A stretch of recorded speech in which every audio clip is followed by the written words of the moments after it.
हर राष्ट्र के एक नियति होती है जिसको वह प्राप्त होता है।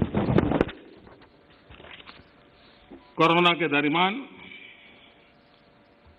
भारत ने जिस प्रकार से अपने आप को संभाला और दुनिया को संभालने में मदद की, एक प्रकार से टर्निंग पॉइंट है। जिस भावनाओं को लेकर के, जिस संस्कार को लेकर के वेद से विवेकानंद तक हम पले बढ़े हैं, वो है सर्वे भवन्तु सुखिनः। ये सर्वे भवन्तु सुखिनः, सर्वे सन्तु निरामया, ये कोरोना कालखंड में भारत ने इसको करके दिखाया है। और भारत ने एक आत्मनिर्भर भारत के रूप में जिस प्रकार से एक के बाद एक ठोस कदम उठाए हैं और जन सामान्य ने उठाए हैं, लेकिन हम उन दिनों को याद करें कि जब दूसरा विश्व युद्ध समाप्त हुआ था, दो विश्व युद्ध ने दुनिया को झकझोर दिया था। मानव जात, मानव मूल्य संकट के घेरे में थे, निराशा छाई हुई थी। और सेकेंड वर्ल्ड वॉर के बाद पोस्ट वर्ल्ड वॉर एक दुनिया में एक नया ऑर्डर, न्यू वर्ल्ड ऑर्डर, उसने आकार लिया। शांति के मार्ग पर चलने के शपथ हुए।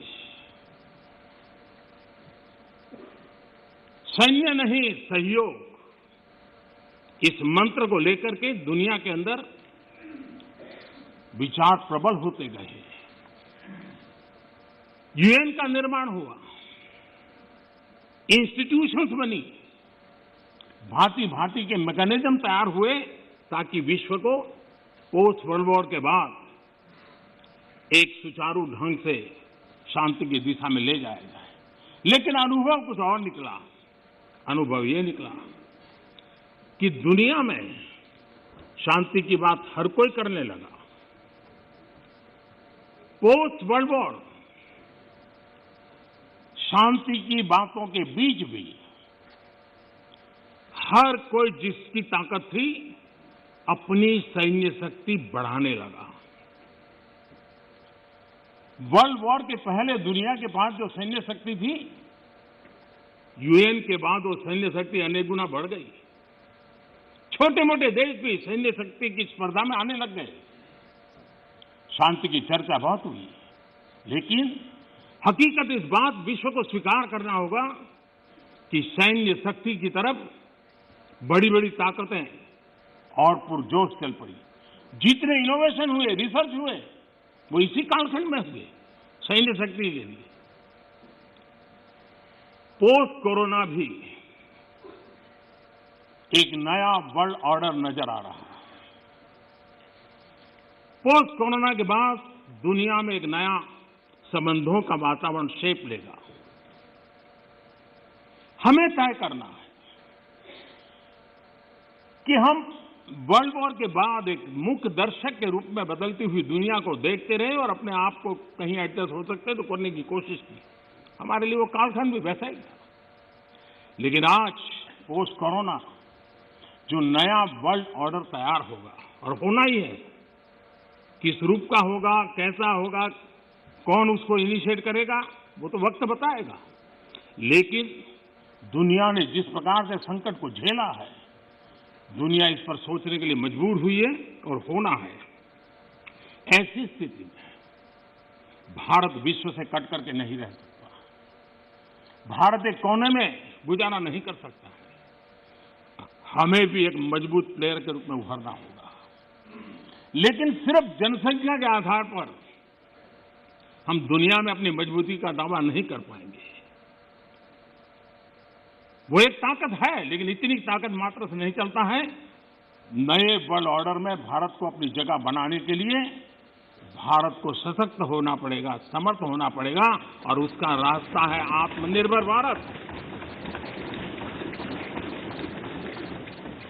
आज फार्मेसी में हम आत्मनिर्भर हैं, हम दुनिया के कल्याण के काम आते हैं।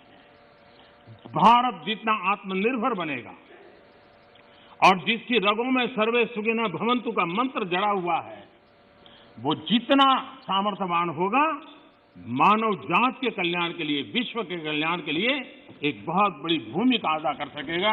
और इसलिए हमारे लिए आवश्यक है कि हम आत्मनिर्भर भारत इस विचार को बल दें और ये हम मान के चलें। ये किसी शासन व्यवस्था का विचार नहीं है, ये किसी राजनेता का विचार नहीं है। आज हिंदुस्तान के हर कोने में वोकल फॉर लोकल सुनाई दे रहा है और लोग हाथ लगाते देखते हैं लोकल। ये आत्मगौरव का भाव आत्मनिर्भर भारत के लिए बहुत काम आ रहा है। और मुझे विश्वास है कि हम सबकी सोच, हमारी नीतियां, हमारे निर्णय भारत को आत्मनिर्भर बनाने के लिए जो भी आवश्यक बदलाव हो, उस बदलाव की ओर होने चाहिए, ये मेरा मत है। इस चर्चा के अंदर करीब करीब सभी माननीय सदस्यों ने कोरोना की चर्चा की है। हमारे लिए संतोष का विषय है, गर्व का विषय है कि कोरोना के कारण कितनी बड़ी मुसीबत आएगी। ये जो दुनिया में अनुमान लगाए गए थे, बहुत बड़े बड़े एक्सपर्ट ने अनुमान लगाए थे, भारत में भी एक भय का वातावरण पैदा करने के लिए भरसक प्रयास भी हुए थे। और एक अननोन एनिमी था, तो विश्वास से कोई कुछ नहीं कह सकता था, विश्वास से कुछ कोई कर भी नहीं सकता था। एक ऐसे अननोन एनिमी के खिलाफ लड़ना था। और इतना बड़ा देश, इतना थिकली पॉपुलेटेड देश, इतनी कम व्यवस्थाओं वाला देश, दुनिया को शक होना बड़ा स्वाभाविक भी था, क्योंकि विश्व के बड़े बड़े देश कोरोना के सामने घुटने टेक चुके थे। तब भारत कैसे टिक पाएगा? और भारत एक बार हालत खराब हो गई तो विश्व को कोई नहीं बचा पाएगा, ये समीकरण भी लोग लगा रहे थे। ऐसे में ये 130 करोड़ देशवासियों की